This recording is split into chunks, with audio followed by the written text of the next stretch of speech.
যোগ অভিশাপের গভীরাইয়া।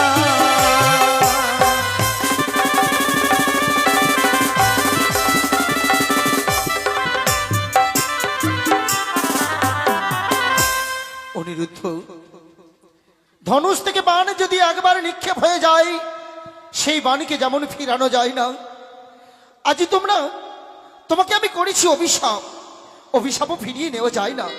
তোমাকে যেতে হবে ওই মর্তলোকেই, মর্তলোকে তোমায় জাত সমস্যরের যেতেই হবে। দাদা গো, তবে বিলম্ব কেন? সেই অনিরুদ্ধকে আমরা হাসতে তুলে দাও, অনিরুদ্ধকে আমি নিয়ে যাবো সেই মর্তধামে। আপনি কি বলছেন আপনি মনসা? হ্যাঁ উষা, সত্যই যা তুমি শ্রবণ করলে, দাদা দেবরাজ যে অভিশাপ করেছে অনিরুদ্ধকে একমাত্র আমার জন্য, আমার চক্রান্তের জন্য, আমি যে নিয়ে যেতে চাই সেই অনিরুদ্ধকে ওই মর্তধামে। মনসা, তাহলে আপনি আপনার ষড়যন্ত্রের শিকার হয়েছে অনিরুদ্ধ? হ্যাঁ উষা। এমন সর্বনাশ আপনি কেন করলেন?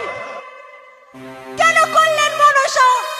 উষা, আপনার তো কোনো ক্ষতি করেনি অনিরুদ্ধ, তাহলে আপনি এমন সর্বনাশ কেন করলেন? কি চাইছেন আপনি? তবে সবারই করে উষা, একমাত্র পুজো, পুজোর জন্য আমি লাগাই তো এই শঙ্কর তার মনসা একটি পুষ্পের পাওয়ার জন্য সব করতে পারে। তাই তো এসেছি আমি ইন্দ্রালয়ে। সেই চন্দ্রধর বণিক আমায় দেবী বলে মানতে চাই না, চাঁদের আমি সর্বস্ব কেড়ে নিয়েছি। তাই তো পুনর্বার অনিরুদ্ধকে জন্ম দেবে সনেকার গর্বে, আর অনিরুদ্ধ জন্ম নেবে সেই চম্পাইনগরে সপ্তম পুত্র হিসেবে। চন্দ্রধর বণিক এই বৃদ্ধ বয়সে তার পুত্র হারাবার ভয়ে মা মা বলে দেবে মোরাঙ্গাচরণে এক মুষ্ট পুষ্প তুলে উষা।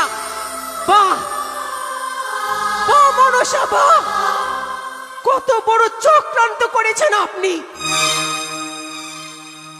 আপনার দেবীত্ব অর্জনের জন্য অনিরুদ্ধকে আপনার বড়ই প্রয়োজন। হ্যাঁ উষা, তাই সত্যই। আপনি এই ইন্দ্রলোকে চক্রান্ত করে অনিরুদ্ধকে সর্বভ্রষ্ট করেছেন। হ্যাঁ,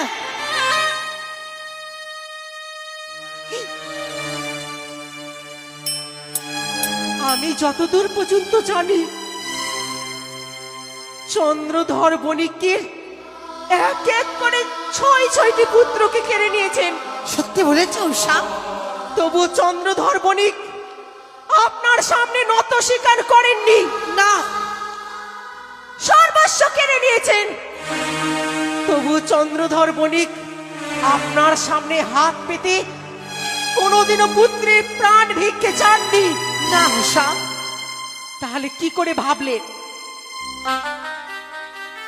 যে অনিরুদ্ধ চাঁদের ঘরে পুত্র হিসেবে জন্মালে চন্দ্রধর বণিক পুত্র হারাবার ভয়ে আপনার সামনে নত স্বীকার করবে,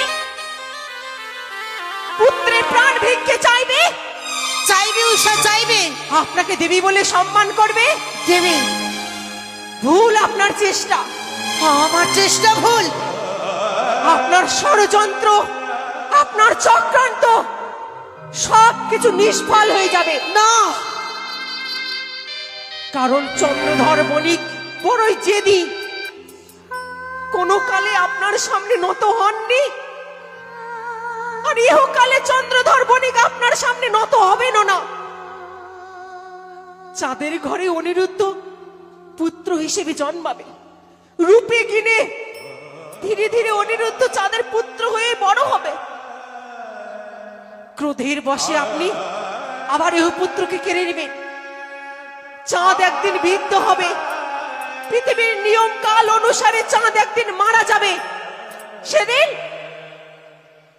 দেবী হওয়ার বাসনা মন থেকে আপনাকে মুছে ফেলতে হবে। না উষা। সারা জীবনের জন্য আপনাকে পাতালে